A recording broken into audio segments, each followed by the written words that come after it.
Hadis yang ketiga, tuan-tuan, sama berbincang tentang surah juga, akan tapi justru saya rasa untuk menjimatkan masa tak perlu saya uraikan. Kita beralih kepada hadis yang keempat. Daripada Abu Musa al-Asy'ari radhiyallahu anhu, Rasulullah sallallahu alaihi wasallam bersabda, "Innallaha la yanam wa la yanbaghi lahu an yanam. Yakhfidul qista wa yurfa'u ilaihi amalul laili qabla amalin nahar wa amalun nahar qabla amalil lail. Hijabuhun nur law kashafahu la ahraqat subuhatu wajhihi mantaha ilaihi basaruhu min khalqih." Terjemahannya, Allah Subhanahu wa taala tidak tidur dan tidak layak baginya tidur. Ini hadis sifat yang tak perlu ditakwil. Pada perjumpaan yang lepas saya sebutkan ada hadis-hadis sifat yang tak perlu ditakwil pun. Kenapa? Sebab dia menetapkan sifat yang layak bagi Allah. Yang layak bagi Allah Subhanahu wa taala tak perlu ditakwil. Diterima macam tu saja. Akan tetapi yang kita perlu takwil adalah yang muskil, yang memberikan makna tidak layak bagi Allah Subhanahu wa taala. Oke, seperti Allah tak tidur, tak ada masalah. Tak perlu kita bincangkan, kita tafsirkan dengan takwilan-takwilan yang berbeza dengan lafaz zahir dia. Allah mengangkat, sentiasa menurunkan dan mengangkat neraca. Ini adalah kiasan yang menunjukkan bahwa Allah memberikan rizki kepada makhluk dengan tepat dan teliti. Sebab neraca ini timbangan, tuan-tuan ya, ditimbang, diukur dengan rapi dan teliti. Maksudnya Allah turunkan rizki dengan rapi dan teliti kepada setiap orang mengikut keperluan mereka masing-masing dan tak pernah silap. Atau makna mengangkat dan menurunkan neraca ini maksudnya Allah mengangkat satu kalangan dari hina kepada mulia atau menurunkan satu kalangan daripada mulia ke hina. Itu pun mungkin salah satu makna daripada mengangkat dan menurunkan timbangan. Yurfa'u ilaihi amalul laili qabla amalin nahar wa amalin nahar qabla amalil lail. Amalan diangkat kepadanya sebelum amalan malam dilaporkan kepada Allah pada waktu siang, dan amalan siang juga dilaporkan kepada Allah pada waktu malam. Hijab Allah adalah nur. Ini menjadi satu permasalahan. Apa maksud hijab? Hijab, tuan-tuan, adalah suatu penghalang. Macam perempuan pakai hijab, maksudnya sesuatu yang menutupi aurat dia, betul tak? Jadi hijab asalnya adalah tutupan. Kalau Allah Subhanahu wa taala berhijab, maknanya ada sesuatu yang menutupi Allah Subhanahu wa taala. Dan sesuatu yang menutupi itu mestilah lebih besar daripada Allah Subhanahu wa taala. Sebab kalau tak lebih besar tak akan boleh menutupi. Betul tak? Ini secara zahir makna lafaz makna hadis ini justru muskil. Sebab Allah Subhanahu wa taala Maha besar. Maha besar. Tak ada sesuatu yang menutupi Allah Subhanahu wa taala. Justru apa maksud hijab nih? Apa maksud hijab? Nanti kita akan bincangkan. Lau kasyafahu, sekiranya hijab itu disingkap dan dibuka, la ahraqat subuhatu wajhihi, maka cahaya wajahnya, subuhat secara makna boleh kita maknai cahaya atau sinaran, secara zahir kita boleh tengok hadis ini seolah-olah kalau hijab terbuka, maka sinaran wajah Allah Subhanahu wa taala akan membakar segala sesuatu yang boleh dicapai oleh pandangan Allah Subhanahu wa taala. Nah, ini secara zahir hadis ini. Jadi kita ada setengah kalangan yang kalangan mujassimah akan membayangkan maknanya ada satu muka, ada satu wajah itu bercahaya, dan cahaya itu begitu panas dapat membakar segala sesuatu. Nah, ini pandangan yang secara sekilas pintas daripada hadis ini. Namun para ulama menjelaskan tak macam tu. Kita kena pahami hadis dengan ada metodologi yang sepatutnya, terutama hadis-hadis muskil macam ni. Nah, ada tambahan lafaz dalam riwayat Ibnu Majah dan lain-lain. Yakni selepas menyebutkan riwayat ni perawi daripada Abu Musa yaitu Abu Ubaidah, beliau membaca firman Allah Subhanahu wa taala, an burika man finnari wa man haulaha wa subhanallahi rabbil alamin. Jadi selepas mengucapkan la ahraqat subuhatu wajhihi kulla syai'in adrakahu basaruh, beliau membaca ayat an burika man finnari wa man haulaha wa subhanallahi rabbil alamin. Seolah-olah perawi hadis ni nak menjelaskan apa makna subuhat.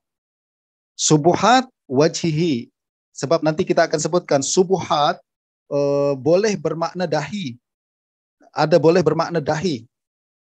Akan tetapi perawi hadis ini daripada kalangan salaf yaitu Abu Ubaidah Ibnu Abdullah bin Mas'ud, beliau seolah-olah mentafsirkan makna subuhat bukan dengan makna itu, akan tapi dengan mengatakan dia berasal daripada kalimat subhana, maha suci, sebagaimana dalam firman Allah, subhanallahi rabbil alamin. Jadi subuhat diambil daripada kalimat subhana, ya.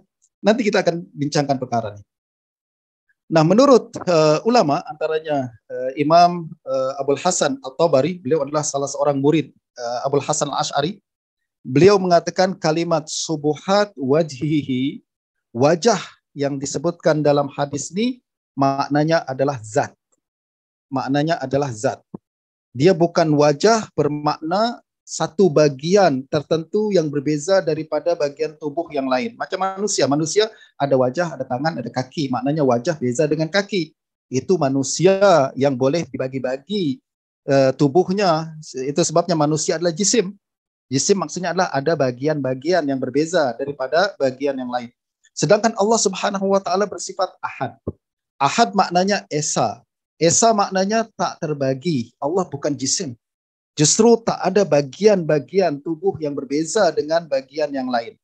Lalu apabila disebutkan wajah di sini maksudnya adalah keseluruhan zat Allah Subhanahu wa taala.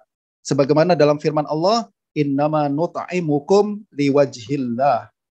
Maknanya saya memberi kamu makanan karena wajah Allah, karena mengharapkan wajah Allah.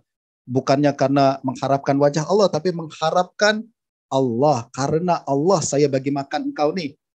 Saya bagi makan nih karena Allah, bukan karena bagian tertentu daripada tubuh Allah Subhanahu wa taala. Nauzubillah, tak ada perbincangan seperti itu. Nah, untuk makluman tuan-tuan, apabila kita sudah terlanjur berbincang berkenaan dengan wajah nih, ada ramai kalangan ulama terdahulu yang mentafwid kalimat tiga kalimat nih, yaitu wajah Allah, yad Allah, dan ain Allah Subhanahu. Ain itu adalah secara lughah maknanya mata. Mereka mengatakan tiga perkara ini disebutkan dalam Al-Quran sebagai sifat Allah Subhanahu wa taala, justru kita kena terima dan kita tafwid. Apa makna tafwid? Maknanya kita tetapkan lafaz tersebut sebagai sifat Allah, tapi tak boleh kita katakan wajah adalah anggota tubuh. Yad adalah tangan sebagai peralatan anggota tubuh Allah Subhanahu wa taala, dan mata adalah alat untuk Allah melihat. Kita tak kata macam itu. Kita isbat lafaz ini karena disebut dalam Al-Qur'an, akan tapi tak boleh kita isbat maknanya sebagai satu anggota tubuh ataupun bagian daripada zat Allah Subhanahu wa taala. Ketiga-tiganya dikekalkan dalam lafaz asalnya. Tak boleh diterjemah. Kalau kita tafwid maknanya adalah kita tetapkan yad. Tak boleh kita terjemahkan kepada tangan. Justru ada beberapa saat yang lepas kan, ada orang menerjemahkan buku Imam Az-Zahabi dengan lafaz isbatul yad, dia terjemahkan menetapkan tangan bagi Allah. Kalau tafwid tak boleh diterjemahkan. Sebab kalau kita terjemahkan tangan, dia memberikan gambaran bahwa dia adalah anggota tubuh tertentu daripada Allah Subhanahu wa taala, padahal dia bukan anggota tubuh. Kita hanya sebut lafaznya, maknanya adalah kita serahkan kepada Allah Subhanahu wa taala. Nah, ada ulama terdahulu termasuk kalangan Asy'ariyah terdahulu macam Imam Abul Hasan Al-Asy'ari sendiri, lalu Al-Baqillani, kemudian Al-Khattabi, Ibn Furak, Al-Baihaqi, mereka mengatakan ya, ini adalah bagian daripada sifat Allah Subhanahu wa taala. Allah punya sifat namanya wajah, Allah punya sifat namanya yad, Allah punya sifat namanya ain, tapi bukan anggota tubuh, bukan peralatan, bukan bagian daripada zat. Mereka hanya mengatakan kita tetapkan sebagaimana Allah tetapkan, tapi makna kita serahkan kepada Allah Subhanahu wa taala. Bagaimanapun pendekatan itu kemudian kebanyakan ulama Asy'ariyah belakangan berpandangan bahwa tiga-tiga ini mesti ditakwil juga agar menghindari kekeliruan. Sebab ramai orang yang apabila mengatakan saya isbat wajah bagi Allah, orang jahil akan membayangkan maknanya ada anggota tubuh bagi Allah Subhanahu wa taala. Saya isbat yad bagi Allah, yad itu maknanya tangan, maknanya kita isbat anggota tubuh bagi Allah Subhanahu wa taala, dan itu mengelirukan orang yang awam yang tidak teliti dan tidak mengetahui mazhab tafwid macam mana. Justru ramai ulama yang kemudian macam Imam Al-Haramain Al-Ghazali dan lain sebagainya, mereka mengatakan kita kena takwil. Dan kita jelaskan juga walaupun kalangan terdahulu Asy'ariyah mereka mengisbat perkara tersebut sebagai sifat. Ini saya perlu sebutkan sebab ramai kalangan tertentu yang tidak tahu bahwa tiga perkara ini sebenarnya ada yang mentafwidnya di kalangan Asy'ariyah. Dan mereka ingat apabila tiga sifat ini ditafwid oleh Asy'ariyah, bermakna semua ayat sifat, semua hadis sifat kena ditafwid. Tiga ni saja yang kena ditafwid. Sedangkan semua hadis-hadis sifat yang lain mereka ditafsirkan mengikut siyak dan makna masing-masing yang berbeza. Oke, berkenaan dengan hijab, tadi telah kita sebutkan, Imam Ibn Furak mengatakan apabila kita sebutkan hijab yang disebutkan dalam Quran, yang disebutkan dalam hadis, dia bukan sesuatu yang menutupi Allah Subhanahu wa taala. Sebaliknya, hijab ini adalah sesuatu yang menutupi makhluk. Sebab makhluk yang terhad, justru mereka boleh ditutupi. Sedangkan Allah Subhanahu wa taala tidak terhad. Justru tak ada sesuatu yang mampu dan boleh menutupi Allah Subhanahu wa taala. Justru setiap kalimat yang menyebutkan hijab antara Allah dan makhluk, dia bukan menutupi Allah, akan tapi sebaliknya menutupi makhluk tersebut. Justru apabila Allah mengatakan hijab Allah adalah nur, maknanya hijab ini bukan menutupi Allah, tapi menutupi makhluk. Dan berikutnya kita mengatakan subuhat tadi. Subuhat wajah Allah, cahaya wajah Allah. Apa makna subuhat? Kata Imam Al-Baihaqi, perawi hadis sendiri telah mengisyaratkan subuhat di sini maknanya tasbih. Apa makna tasbih? Tasbih maknanya adalah mensucikan Allah Subhanahu wa taala. Justru kata Imam Al-Baihaqi, idza kana qauluhu subuhat minat tasbih wa tasbih tanzihullahu taala an min kulli su' falaysa fihi itsbatun nur lil wajh. Hadis ini bukan nak mengatakan bahwa wajah Allah bercahaya, punya sinaran yang sangat panas sehingga membakar setiap orang yang ternampak dalam pandangannya. Tak boleh bayangkan macam itu. Subuhat di sini bukan mengisbatkan cahaya yang membakar. Tapi subuhat di sini adalah mensucikan Allah Subhanahu wa taala. Maksudnya Allah Maha Suci. Wa inna ma fihi annahu law kashafal hijab alladhi ala a'yunin nas wa lam yusabbithum li ru'yatihi lahtaraku. Maksud hadis ini adalah mengatakan bahwa sekiranya hijab tersebut diangkat daripada mata manusia, tadi kita katakan yang terhijab bukan Allah, tapi yang terhijab adalah mata manusia. Kenapa mereka tak mampu melihat Allah? Karena ada hijab. Hijab itu bukan menutupi Allah, tapi menutupi mata manusia. Kalau mata hijab itu diangkat, bermakna penghalang daripada mata tersebut, yang menghalangi daripada melihat Allah sudah dikuatkan. Mata tersebut dikuatkan dan diberikan kemampuan untuk melihat Allah, pada saat itu mereka mampu melihat Allah. Tapi selagi mana tidak mampu, hijab itu masih ada, maknanya penghalang masih ada di mata tersebut, mereka tidak mampu melihat Allah Subhanahu wa taala. Nah, maksudnya sekali lagi ucapan Imam Al-Baihaqi di sini nak meluruskan satu pandangan yang berlaku di zaman dia, yang seolah-olah membayangkan wajah Allah yang bercahaya dan mampu membakar, cahaya itu sangat panas dan membakar alam semesta ini. Dan adakah orang yang berpandangan macam itu? Ada. Yang berpandangan macam itu antaranya adalah terdapat dalam buku Abu Ya'la Al-Hanbali. Abu Ya'la punya kitab bermakna Ibtalut Ta'wilat. Dan beliau mengatakan i'lam annahu ghairu mumtani' itlaqu hijab huwa nurun min dunillah. Beliau mengatakan tak ada masalah kita katakan hijab menutupi Allah Subhanahu wa taala, dan hijab itu adalah nur.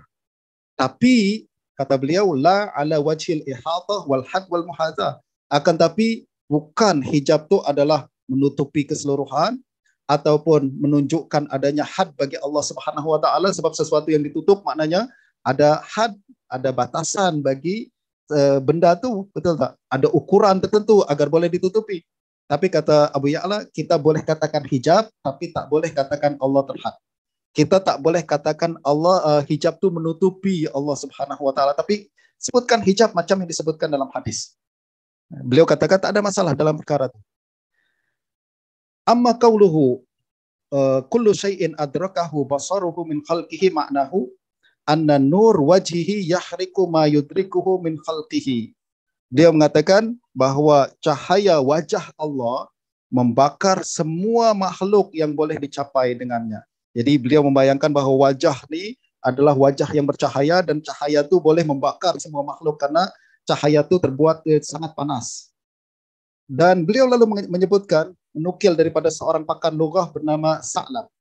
Beliau mengatakan as-subuhat yakni min bani Adam al-mawdi' alladhi yasjudu alaih. Subuhat secara lughah maknanya adalah anggota tubuh di wajah yang digunakan untuk sujud, yaitu dahi ini. Jadi kalau kita pahami macam tu, maknanya yang membakar apa namanya dahi, saya pun tak berani sebutkannya, tetapi dahi Allah Subhanahu wa taala bercahaya sehingga dapat membakar semua makhluk. Justru ini adalah pandangan yang dicela oleh para ulama. Kenapa? Sebab menetapkan tajsim bagi Allah Subhanahu wa taala.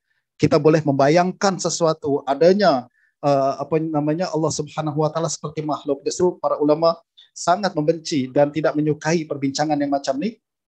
Dan apa namanya Imam Baihaqi sejak awal lagi menafikan lafaz subuhat bukan cahaya, bukan api, tapi dia adalah keagungan Allah Subhanahu wa taala, jalal Allah Subhanahu wa taala. Bukan, jangan bayangkan macam cahaya, sebab cahaya jisim dan dia hanya berlaku pada makhluk saja, sedangkan Allah Subhanahu wa taala maha suci daripada sifat-sifat makhluk. Bagaimanapun ini perlu dijelaskan sebab berlaku kekeliruan di setengah kalangan. Justru para ulama terpaksa juga bincang tentang perkara ini.